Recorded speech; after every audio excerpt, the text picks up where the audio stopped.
Hello, everyone. Thank you for tuning in to this edition of the Boerne Brew. I'm the host of today's show. My name's Kerrry Barboza, and I'm the sports editor of the Boerne Star newspaper. And I am sitting in the Boerne Radio studios here at the Richter Building, and Roland J. Ruiz is our producer, and he edits the show. But the one thing we thought we would do, we'd bring Roland in front of the microphone today and talk to him. Roland's got a lot going on.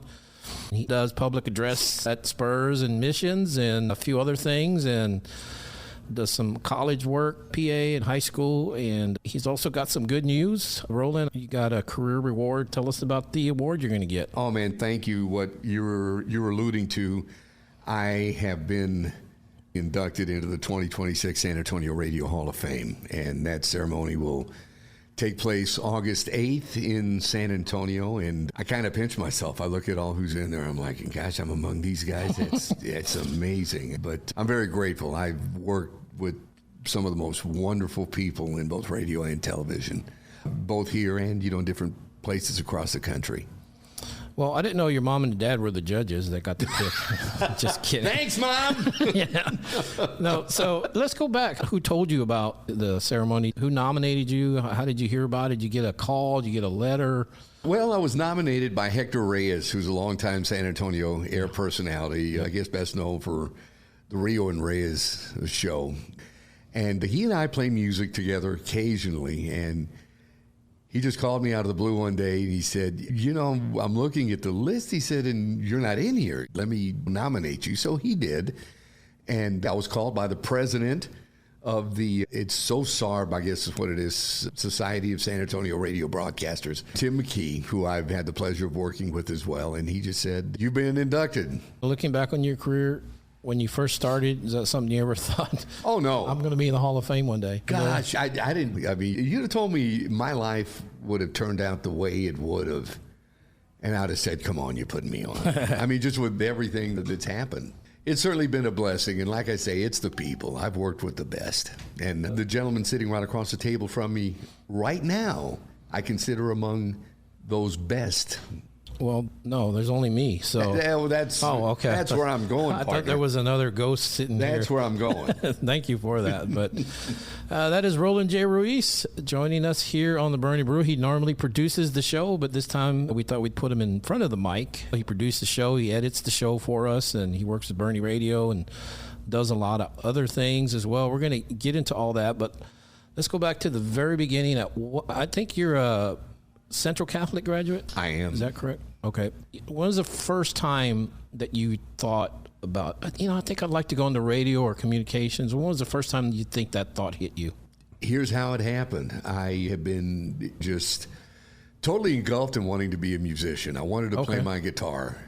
And that was the big thing in high school. I wanted to put bands together. Did with three very close friends of mine at the time. And that was my goal. That's all I wanted to do, man. I just had tunnel vision. I wanted to play out every evening. And I thought, well, you know what? I'm going to have something to do during the day. Yeah. Because, just playing 3 or 4 hours a night for what, we got paid for wasn't going to cut it. So I thought, man, well, I grew up in radio and loved radio. Radio was a sibling to me. So eventually got into the radio, TV, film department at San Antonio College, and like so many other San Antonio radio broadcasters did. Yeah. And just moved on from there. I mean, I got my first radio job out of there. Well, actually, it was a part-time job in San Antonio, but my first full-time job was in Pleasanton, Texas, at the legendary KBOP radio. I think I can give those call letters. It doesn't exist anymore, I don't think. KBOP? KBOP, you bet. And it was legendary. So many great San Antonio air personalities cut their teeth there and then moved into San Antonio.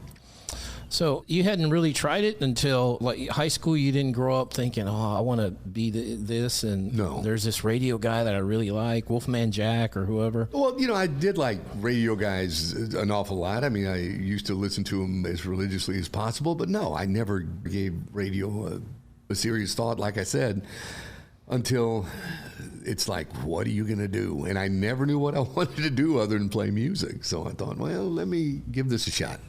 So once you got into radio and you started working at different stations, who were some of your influences? Like, who did you listen to and like? Growing up in San Antonio, my favorite was the legendary late B. Bailey Brown. He used to do evenings at Kono Radio when it was the big 86. Yeah. He was, if B. Bailey was on the air, I was always listening to it. And of course, from there, Bruce Hathaway. Yes, KTSA. Man, the mornings at KTSA. And I'm very proud to say that Bruce and I got to be friends through the years. He's a very dear friend, as is his son these days, who lives in Victoria, Texas.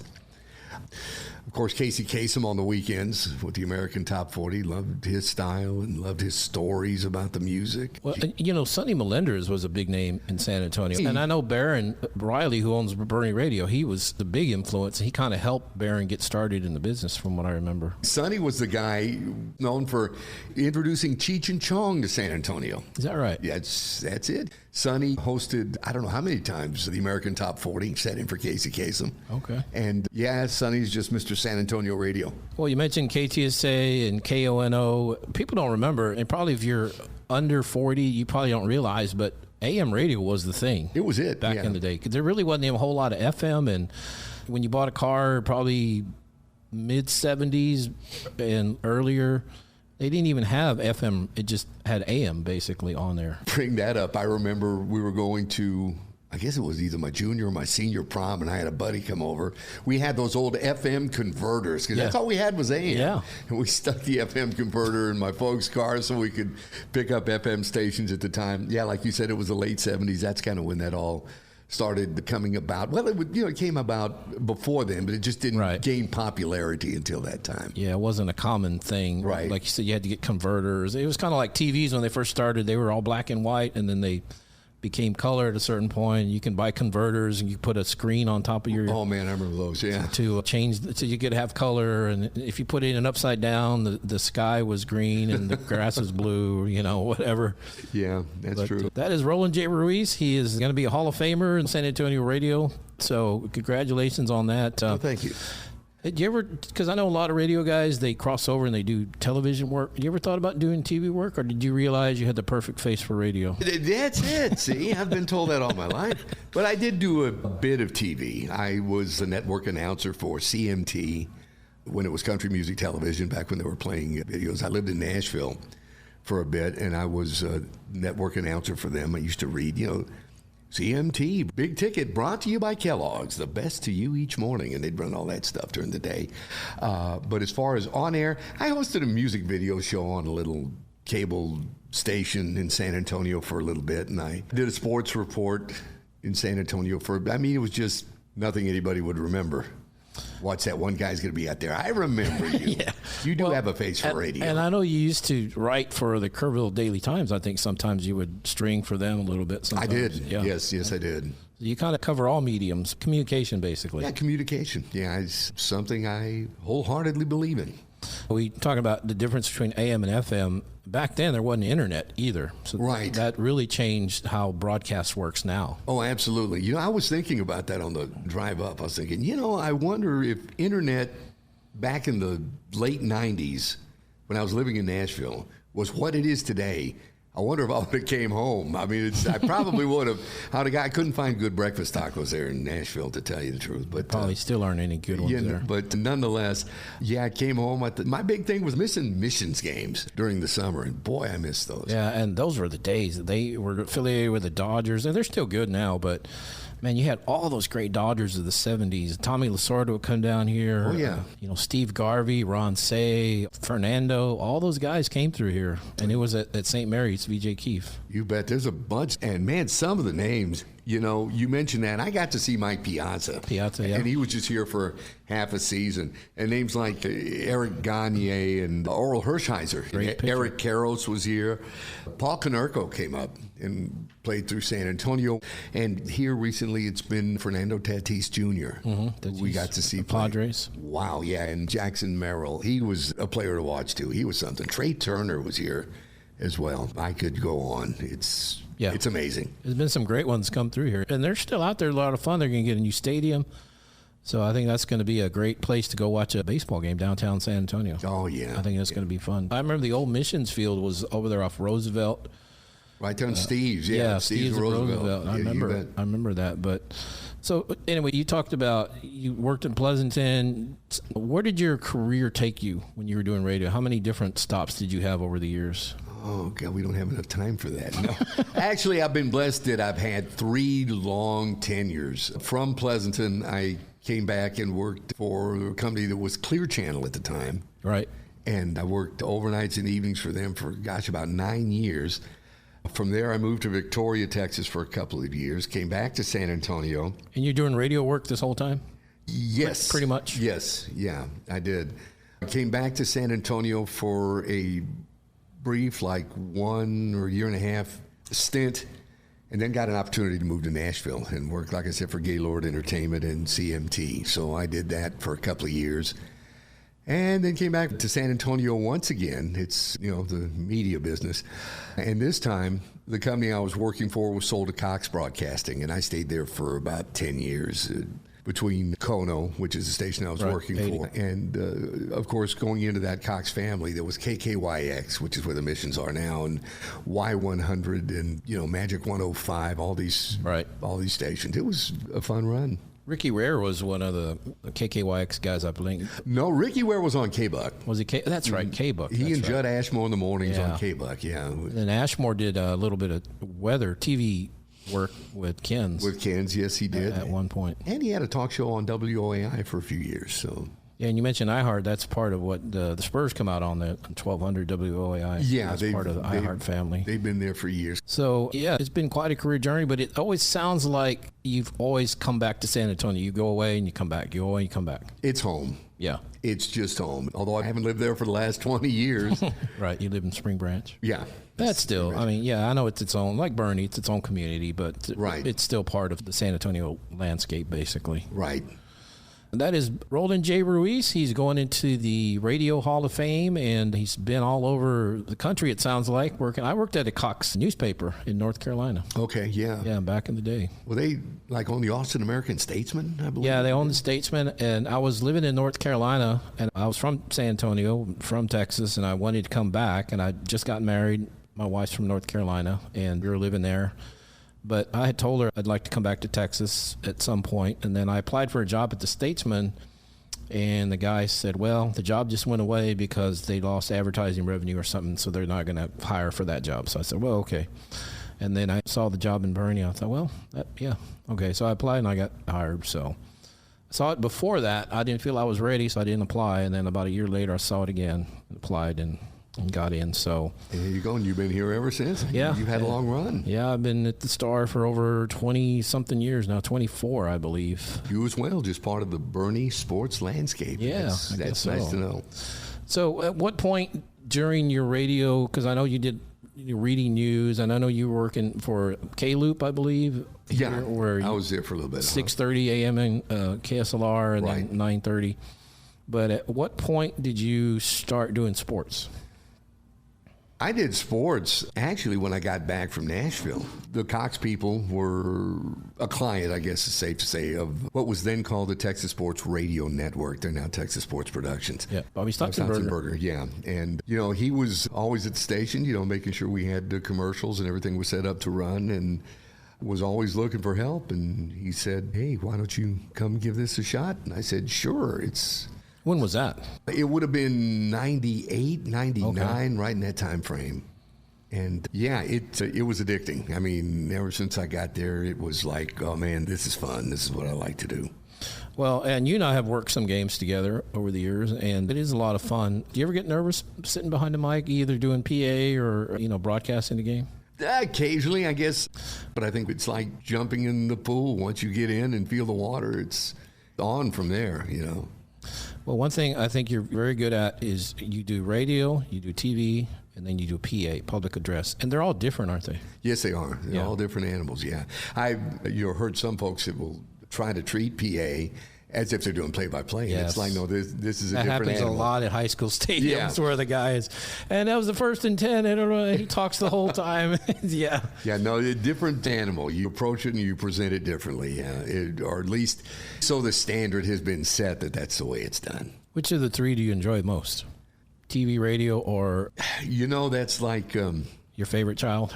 Exactly. I mean, I was thinking about that. I get asked a bunch, what is your favorite sport? I can't answer that question. It's like a different child that has their own personalities that I love, just enjoying that person, or in this case, that job as I'm into it, Yeah, I feel like I enjoy them all too. I would say if I had to pick a favorite, I would say football, but I would say baseball allows the most talking because there's time in between pitches, and when the batter's walking up, there's on radio anyway, not PA, but just doing radio, there's a little bit more room for a two-man crew because you're doing a baseball game and you're talking for 9 innings at the professional level. That's a lot of talking. There's a lot of dead air in between pitches sometimes. Absolutely. 2 names, Gene Elston of the Houston Astros, and the old-timers will remember him, and Eric Nadel of the Texas Rangers. They were just absolutely the best. And if I could, let me throw one other name in because I'm very proud that he and I got to be friends, and that's the late, great Roy Acuff, who did San Antonio Missions games for so many years. What a wonderful man. And I just warmed. I had never met him, but it's like I knew him forever just by listening to his call on the radio of Missions games.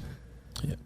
Well, I mentioned you do PA, you do public address, you do Spurs games, you do Missions games, you do some things at Texas State. Oh, yeah. You do some high school stuff because you texted me one time you were at a swim meet doing public address at the swim meet. Right, that's right. So let's say the Spurs, because, we're recording this during the week, it's going to air this weekend, but you were at the Spurs game the other night, and, you have a small window, right? Like to say defense, or how does that work as far as at a Spurs game? Well, you feel the beat of the crowd. Sound. Well, again, you got to play to the crowd too, but of course you hear the feed that the audio person is sending you, the guy that's playing the music or whatever, and got to go along with that. Yeah, and I know free throws, you say the 2 shots. Right. That's one thing, and the crowd repeats. Oh, that's cool. So how much prep work goes into a PA job? Because you and I do football games together, and you research the teams, you find out who they played last, what their stats are for the season. There's obvious research, but how much work goes into a PA job? For me, I'll start once I know who we're playing. And you do what you can. You make sure you get pronunciations of the players' names correct. Especially with so many European players now. Oh, exactly. And, I know for years of doing hockey and soccer, you want to try and pay attention and get the pronunciation correct. So I try and do all that and get as much information that I know I'm going to need for the game ready as far ahead of time as is logically correct. For example, we're recording this on Wednesday. I've got a San Antonio Missions game tonight. Right. What I will do is get information from the media person there about, hey, here's the lineups, and if you've got any questions about pronunciations or stuff, sometimes you get the information from the other teams, and other times you'll just politely go ask their radio guy, hey, is this pronounced this way? Is this pronounced this way? But I like to know that going into the game, I've got all the tools I need. Have you ever said something doing PA that you said, man, I wish I wouldn't have said that? Never. Are you kidding? Mistakes happen. Mistakes happen. The best thing to do is just kind of keep going. Yeah, just keep going. That's life. Yeah, that's life. Exactly. No, it's life. You're absolutely right. Well, you mentioned Roy Acuff used to do the Missions. Wasn't there a country singer by that name? Yes, called him the king of country music. Yeah, man who made the Wabash Cannonball big. That Roy Acuff. So it's not the same guy, or is it? Oh, no. Oh, okay. No. I wasn't sure if he did that after his singing career, but so you're talking about Acuff and some other guys out there. Who are some of the great ones? I think Bill Schoening, who we've had on the show. Oh, man, Bill is a friend of Boerne Radio. Bill is wonderful. Yeah. And I'll tell you the thing about Bill Schoening is he's an even better person. Yeah. And you hear that a lot. Talk to Bill Schoening. You'll find out what I'm talking about. He's just a great guy. He is. And I used to tell him, and I think I did on that interview we did with him, man, I used to listen to you Sunday afternoons. I'd go to church, and right out of church, when I was living in Victoria, I could pick up Right. I guess it was KBJ out of Austin. Right. And there's Bill doing Longhorn baseball. Yeah. It was wonderful. Yeah, he was great. And another guy I like, and we talked about the difference between TV and radio. He does both, but Kevin Harlan, he used to do Timberwolves play-by-play. And when you just listen to him just on radio, either a football or a basketball game, he is so descriptive, and he's just so, I think he's so good. And TV is a little different because you can see everything on TV, right? You can see the guys, how they're lined up if it's football. Radio, you can't see anything. You're depending on us to tell you everything, like what yard it's on, which side of the field. I mean, you can't see anything, so we have to tell you everything. And so I think Kevin Harlan's really good at just painting a picture of what's going on the field where you have no idea what even the field looks like. Absolutely. You were talking a little bit earlier about the difference between, say, PA and radio and TV. There's even a big difference between radio and TV. Oh, yeah. TV, you got that video you can lean back on. Right. They got the picture. They can see it. But radio, yeah, you got to kind of describe a little bit more what's going on to kind of make it visible. Yeah, and then TV, you have instant replay sometimes, and so you can go back and say, okay, this is what happened. Radio, you don't have that. Yeah, you do not have instant replay on radio. That is Roland J. Ruiz joining us here on the Boerne Brew, and a very accomplished broadcaster and PA announcer. But one of your side things, one of your passions away from radio and TV and PA is music. You mentioned you're in a band. I think you play the guitar. Do you sing? Yes. You have the voice. Oh, well, thank you. I do as well. Yeah, I sing. You have the deep voice. Play guitar, play bass every now and then when I need to. And that's been a lot of fun. Over 50 years of doing that. And I thank the guys in the Vinyl 45s and the King Beez for still having me around. You know, they haven't retired the old man yet. What kind of music do y'all do? Well, basically old stuff. I mean, the King Beez, as I mentioned, they're an old like rhythm and blues review with horns and the whole bit, old Stax and Atlantic and, you know, stuff in that era. And the Vinyl 45s is the other band I play in, and that's oldies rockabilly type band. We do old rockabilly flavored tunes. And who were your influences as far as music? Like, who would you listen to growing up? The great Doug Sahm. Am I a San Antonio guy or what? Doug Sahm and Augie Myers. They were the kings to me.